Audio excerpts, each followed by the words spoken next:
जय श्री राम दोस्तों, कैसे हैं आप सब। आशा करती हूँ आप सब बहुत अच्छे होंगे। दोस्तों, आज मैं पद्म पुराण की सृष्टि खंड का एक अध्याय सुनाऊंगी, जिसमें देवता, दानव और गंधर्वों की उत्पत्ति कैसे हुई इसका वर्णन किया गया है। आइए मैं कथा के माध्यम से आपको बताती हूँ। भीष्म जी ने कहा, गुरुदेव, देवताओं, दानवों, गंधर्वों, नागों और राक्षसों की उत्पत्ति का आप विस्तार के साथ वर्णन कीजिए। पुलस्त्य जी बोले, गुरुनंदन, कहते हैं पहले के प्रजा वर्ग की सृष्टि संकल्प से, दर्शन से तथा स्पर्श करने से होती थी, किंतु प्रचेताओं के पुत्र दक्ष प्रजापति के बाद मैथुन से प्रजा की उत्पत्ति होने लगी। दक्ष ने आदि में जिस प्रकार प्रजा की सृष्टि की उसका वर्णन सुना।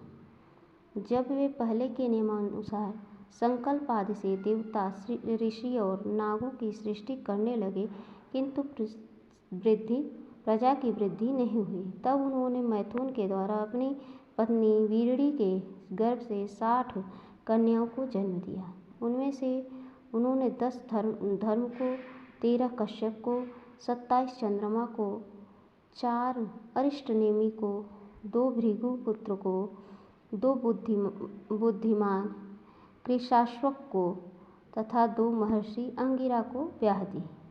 वे सब देवताओं की जननी हुई। उनके वंश विस्तार का आरंभ से ही वर्णन करता हूँ, सुनो। अरुंधति, वसु, जामी, लंबा, भानु, मरुत्वती, संकल्पा, मुहूर्ता, साध्या और विश्वा, ये 10 धर्म की पत्नियां बताई गई हैं। इनके पुत्रों के नाम सुनो। विश्वा के गर्भ से विश्वदेव हुए। साध्या ने साध्य नामक देवताओं को जन्म दिया। मरुत्वती से मरुत्वान नामक देवताओं की उत्पत्ति हुई। वसु के पुत्र 8 वसु कहलाए।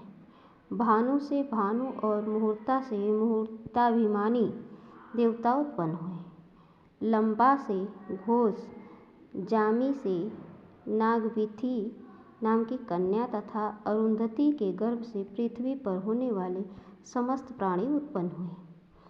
संकल्प से संकल्पों का जन्म हुआ। अब वसु की सृष्टि का वर्णन सुनो। जो देवगण अत्यंत प्रकाशमान और संपूर्ण दिशाओं में व्यापक हैं, वे वसु कहलाते हैं। उनके नाम सुनो।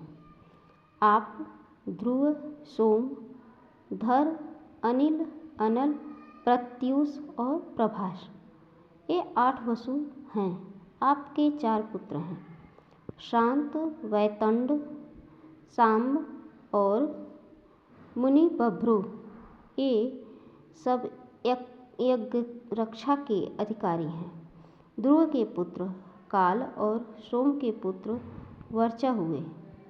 धर के 2 पुत्र हुए, द्रविड़ और हव्यवाह। अनिल के पुत्र प्राण, रमण और शिशिर थे। अनल के कई पुत्र हुए, जो प्रायः अग्नि के समान गुण वाले थे। अग्निपुत्र कुमार का जन्म सरकंडों में हुआ। उनके शाख, उपशाख और नैगमेय, ये 3 पुत्र हुए। कृतिकाओं की संतान होने के कारण कुमार को कार्तिकेय भी कहते हैं। प्रत्यूष के पुत्र देवल नाम के मुनि हुए। प्रभास से प्रजापति विश्वकर्मा का जन्म हुआ, जो शिल्प कला के ज्ञाता हैं। वे महल, घर, उद्यान, प्रतिमा, आभूषण, तालाब, उपवन और कूप आदि का निर्माण करने वाले देवताओं के कारीगर वे ही हैं। अजैकपाद, अहिर्बुधन्य, विरूपाक्ष, रैवत, हर, बहुरूप, त्र्यंबक, सावित्र, जयंत, पिनाकी और अपराजित, ये 11 रुद्र कहे गए हैं। ये गणों के स्वामी हैं। इनके मानस संकल्प से उत्पन्न 84 करोड़ पुत्र हैं, जो रुद्रगण कहलाते हैं। वे श्रेष्ठ त्रिशूल धारण किए रहते हैं। उन सबको अविनाशी माना गया है। जो गणेश्वर संपूर्ण दिशाओं में रहकर सबकी रक्षा करते हैं। वे सब सुरभि के गर्भ से उत्पन्न उन्हीं के पुत्र पौत्रादि हैं। अब मैं कश्यप जी की स्त्रियों से उत्पन्न पुत्र पौत्रों का वर्णन करूँगा। अदिति, दीति, दनु, अरिष्टा, षोडशा, सुरभि, विनिता, ताम्रा, क्रोधवशा, इरा, कद्रु, खसा और मुनि ये कश्यप जी की पत्नियों के नाम हैं। इनके पुत्रों का वर्णन सुनो। चाक्षु मनवंतर में जो तुषित नाम से प्रसिद्ध देवता थे, वे ही वैवस्वत मनवंतर में 12 आदित्य हुए हैं। उनके नाम हैं इंद्र, धाता, भग, त्वष्टा, मित्र, वरुण, अर्यमा, विवस्वान, सविता, पूषा, अंशुमान और विष्णु। ये सहस्त्रों किरणों से सुशोभित 12 आदित्य माने गए हैं। इन श्रेष्ठ पुत्रों को देवी अदिति ने मरीचि नंदन कश्यप के अंश से उत्पन्न किया था। कृशाश्व नामक ऋषि से जो पुत्र उत्पन्न हुए उन्हें देव प्रहरण कहते हैं।